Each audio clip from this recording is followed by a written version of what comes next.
Simba wamemtambulisha Calesto Madigawa, moja kati ya nyota ambaye so far ameweza kutambulishwa rasmi ndani ya kikosi cha wekundu wa Msimbazi Simba. Lakini sambamba na hilo, twende tukatazame mchezaji gani huyu ambaye anakuja kufuatia kutambulishwa ndani ya kikosi cha wekundu wa Msimbazi Simba. Taarifa ziko nyingi katika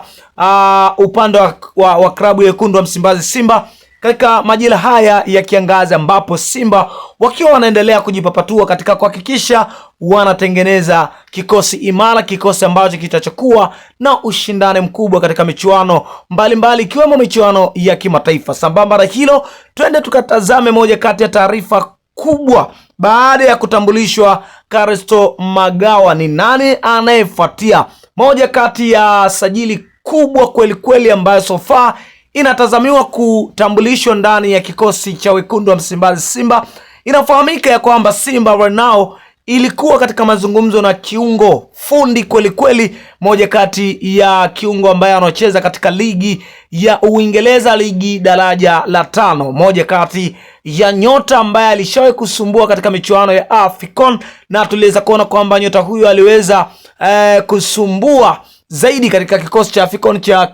kikosi cha Tanzania, ambapo tunafahamu ya kwamba anaitwa Taren Arakea, moja kati ya nyota ambaye so far anatazamiwa kutambulishwa ndani ya kikosi cha wekundu wa Msimbazi Simba kama kiungo, na tunafahamu ya kwamba nyota huyo anacheza katika position 3, akiwa anacheza left winger na right winger, lakini pia anacheza kiungo. Moja kati ya mchezaji ambaye so far pia yupo katika mazungumzo ya karibu na klabu ya wekundu wa Msimbazi Simba, na tutegemee kuwa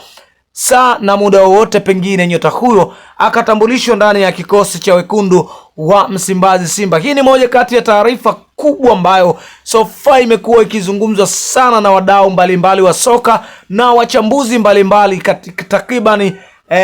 duniani kote, wakuzungumzia kuhusiana na ubora wa nyota huyo, lakini pengine Simba wakaja kupata nyota hatari zaidi katika kikosi chao, kwa maana ya kwamba Taren Arakea ukimtazama katika mikimbio yake, lakini katika uchezaji wake utaona ni moja kati ya wachezaji ambao wako very high speed, ni moja kati ya wachezaji ambao wanacheza vizuri sana, lakini wakiwa na kasi ya ajabu. Na iona Simba Sports Club kwenda kufanya vizuri katika msimu wa mwaka 2026 2027. Tayari jina la Taren Arakea liko mezani mwa klabu ya wekundu wa Msimbazi Simba.